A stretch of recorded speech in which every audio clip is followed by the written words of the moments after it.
Salam sejahtera, my boys and my student. Today we continue with Unit 8, penglibatan diri peneraju community.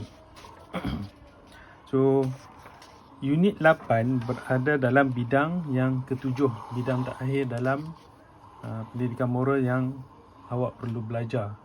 Moral dan kenegaraan. Moral dan kenegaraan ini menghubungkan moral dan kenegaraan dalam konteks negara di persada dunia.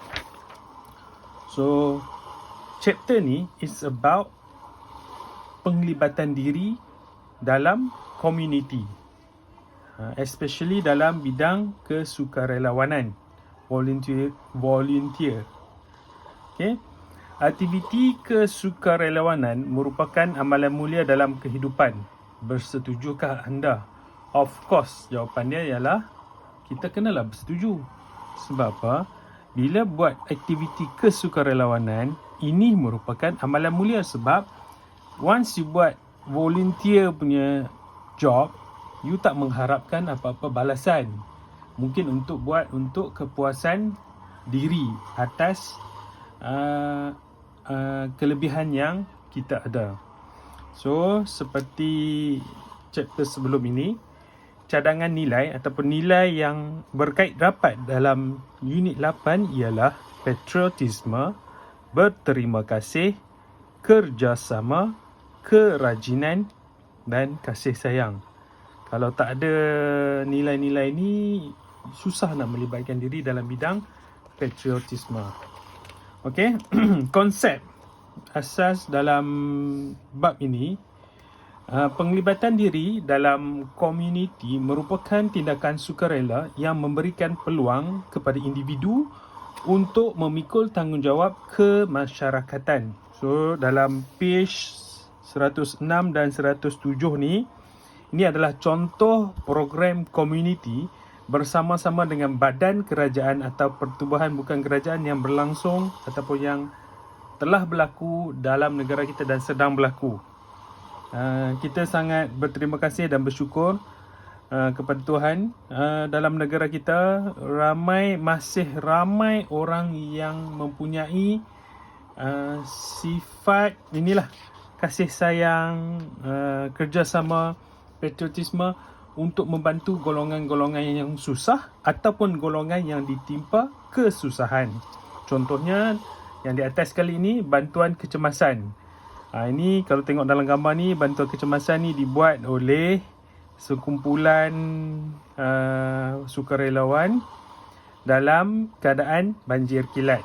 Ini biasanya YB suka tolong. Semua YB akan suka tolong. Termasuklah yang di Pertuan Agong kita juga baru-baru ini dalam banjir yang berlaku di negeri Pahang.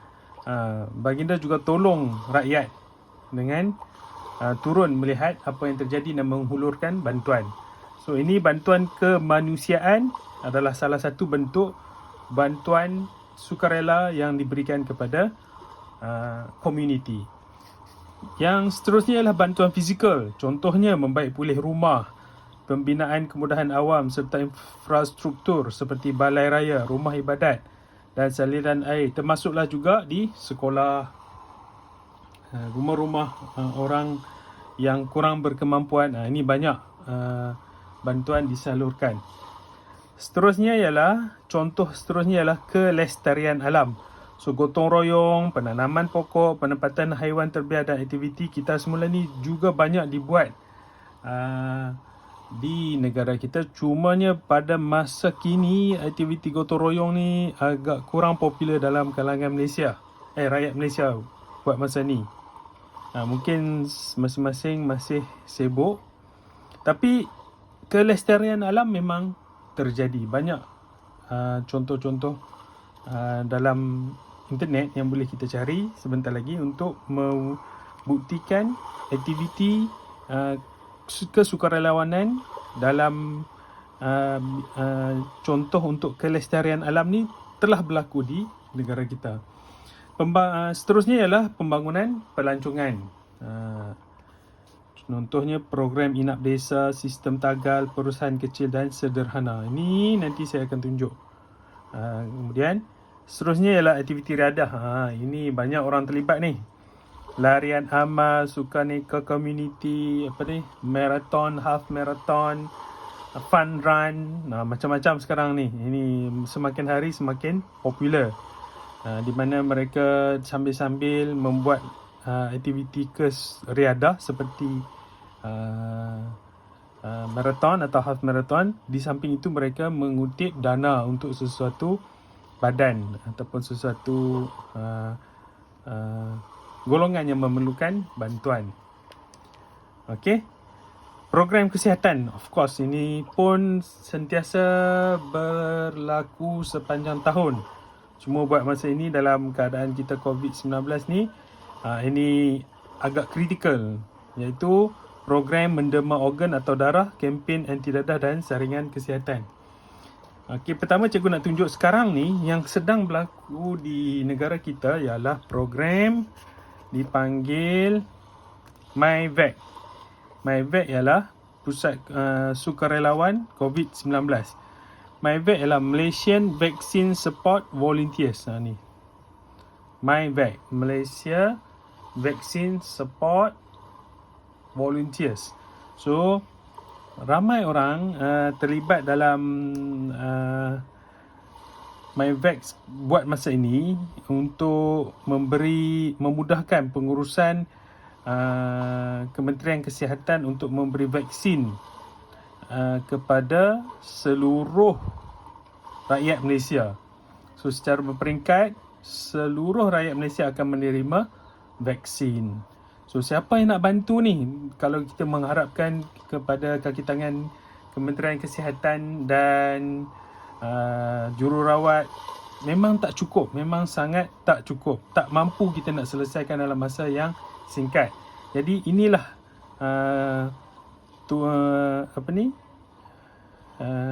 kepentingan sukarelawan untuk membantu kerajaan mempercepatkan program vaksinasi COVID-19 yang di mana baru-baru ini Perdana Menteri telah umumkan allowance mereka juga telah dinaikkan.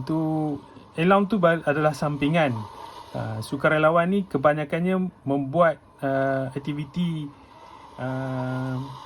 ini dengan rela hati, dengan seikhlas hati untuk membantu masyarakat di samping dapat membuat mengisi masa yang ada. Seterusnya dalam textbook sini, okey, bawah ni ada tulis sistem tagal ialah satu keadaan pengurusan biosfera yang popular di Sabah. Sistem ini melibatkan masyarakat tempatan dan pihak kerajaan untuk pemeliharaan dan perlindungan sungai serta pengurusan sumber perikanan sungai. So, kita tengok juga dalam web Sistem Tagal Industri Pelancongan Sabah. So, ada orang kata apa? Penerangan. Banyak penerangan. Cikgu ambil yang paling tepat dan simple. Sistem tagal ni adalah untuk ekonomi penduduk, pemeliharaan alam sekitar dan pembangunan sosial. So, kelebihan ni saing berkait rapat penduduk dari segi ekonomi, sosial mereka, kegiatan sosial, pekerjaan, pendapatan, kelangsungan hidup dan juga alam sekitar di sekeliling mereka, iaitu sungai. So sistem ni memberi efek besar kepada jumlah pelancong yang datang ke tempat mereka berkali ganda. So tengok, ini adalah contoh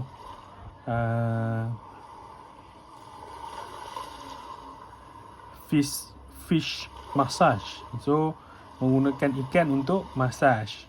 Bukan semua boleh dapat di semua tempat.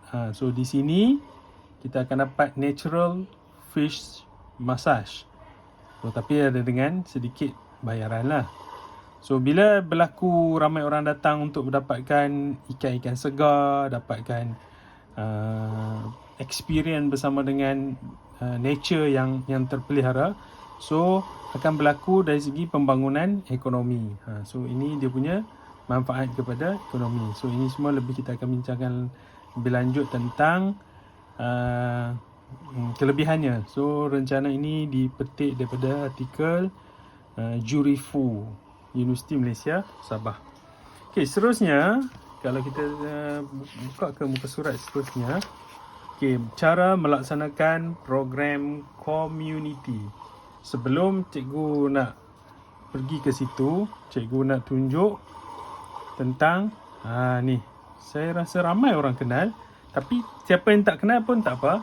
This is the first time you akan kenal. Okey dia semua pakai. Sudah, terima kasih tuan. Sama-sama. Siapa lagi belum ambil sayur lagi? Sayur siapa nak ambil?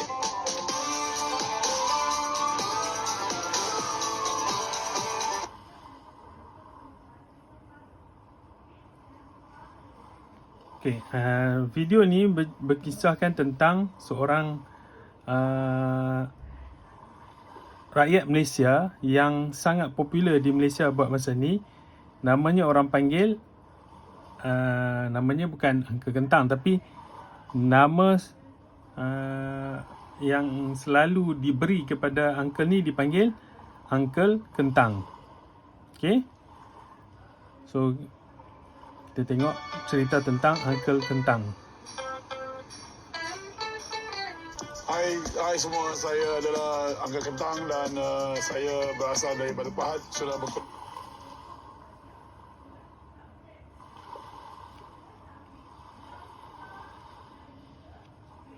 inilah problem kita buat masa ni. Kebanyakan line internet memang tersangkut. Cikgu tak download ni. keluarga dan 3 anak. Sebenarnya saya pergi bagi orang pakai kentang, selalu tak bagi nama dan orang panggil saya Uncle Kentang. Haji. Yang biar you nak perlu pakai. You ambil nanti saya bayar. Lagi kentang. Kerana bagi orang makan, bawa pergi hostel, bawa ambulans, bawa gai jenazah. Dia tak jauh lah, kawasan KL, Selangor. So adalah tersasar tempat sikit. Kelantan, Terengganu, Perlis. Everywhere. Mati tak ada tentu masa. Kepiakuan ni supaya kita buat dapat sustainability lah dalam kita projek. Kita hari ni minta orang derma tu. Kadang-kadang kita lihat dia tak boleh berpanjangan. Jadi kita lihat bahawa kita ada inisiatif seperti perniagaan kecil-kecilan supaya kita boleh sambung. Ambulans kita ada 5 medik, kita ada 6 pemandu, kita ada pemandu bas, staff kita ada 15-16 orang. Ada payroll. So that's why kita buat kopi semua ni. Lebih kerja tu untuk dia boleh buat aduan dan dia boleh call for assistant. Jadi kita boleh bagi orang makan. Kalau macam saya tak mampu pergi ke Kelantan, tapi bila saya punch ke Kelantan tu ada orang jawab lah. Kita buat kentangfund.com tu untuk menyediakan satu platform utama kepada rakyat Malaysia.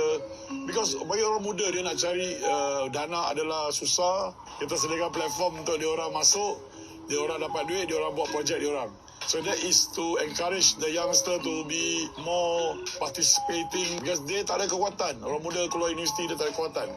So dia akan bergantung pada kekuatan-kekuatan yang kita ada.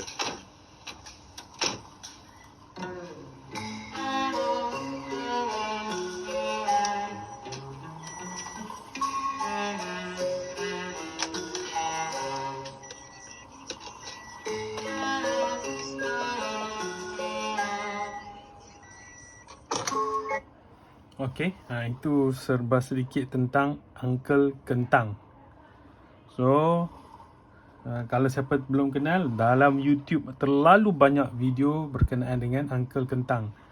Seorang yang sangat cikgu kagumi sebab cikgu sendiri tak mungkin boleh jadi seperti dia, di mana dia sangat mudah membantu orang dalam kesusahan. So, kita tak boleh jadi macam dia, kita jadi sikit macam dia pun sudah bagus. setiap orang memberi sedikit input ataupun beri kerjasama macam dia, sebab sedikit semua orang akan jadi Malaysia akan jadi lebih tempat yang lebih seronok untuk diduduki. So dalam muka surat 108 ni, dia menceritakan cara melaksanakan pelbagai program community, macam yang Angka Kentang buat itulah. So mendaftarkan diri sebagai sukarelawan tu antara benda yang you boleh buat. Kalau you tak ada team, you masuk team.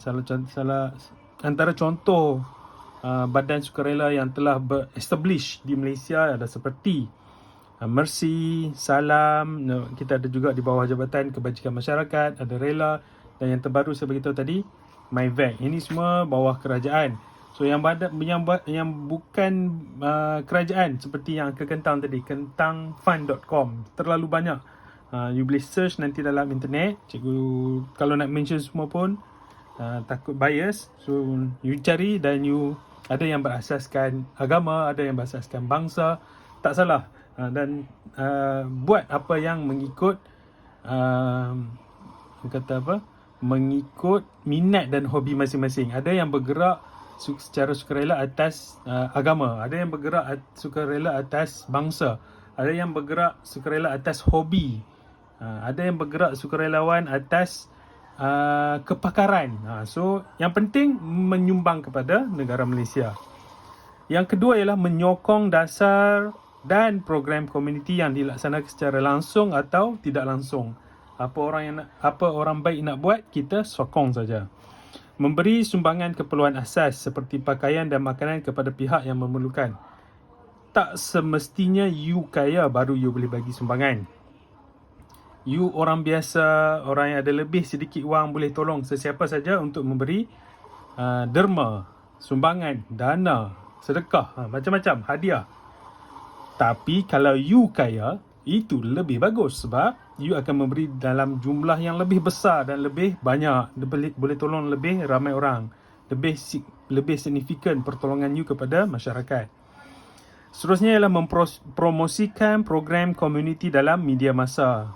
Seperti apa you boleh share dalam Facebook, Instagram, Twitter, apa aktiviti yang mereka buat, apa yang bagus mereka laksanakan, cerita-cerita yang memberi kesan kepada hati. So share. Seterusnya meluangkan masa dan menyumbangkan tenaga dalam menjayakan sesuatu program komuniti. Melibatkan diri dalam program komuniti, menggalakkan rakan atau keluarga untuk menyertai program komuniti, memberikan sumbangan pengetahuan, kemahiran atau kepakaran untuk melaksanakan program komuniti. Tak semestinya you bagi duit, you bagi barang. Kadang-kadang kepakaran juga penting. Seperti contoh dalam bidang perubatan. So kepakaran-kepakaran ni boleh diberikan. Macam contoh nak buat rumah ni, kalau you pandai bertukang, boleh tolong orang untuk pertukangan. Okey, cikgu berhenti dulu untuk part 1. Kita berjumpa lagi dalam part 2.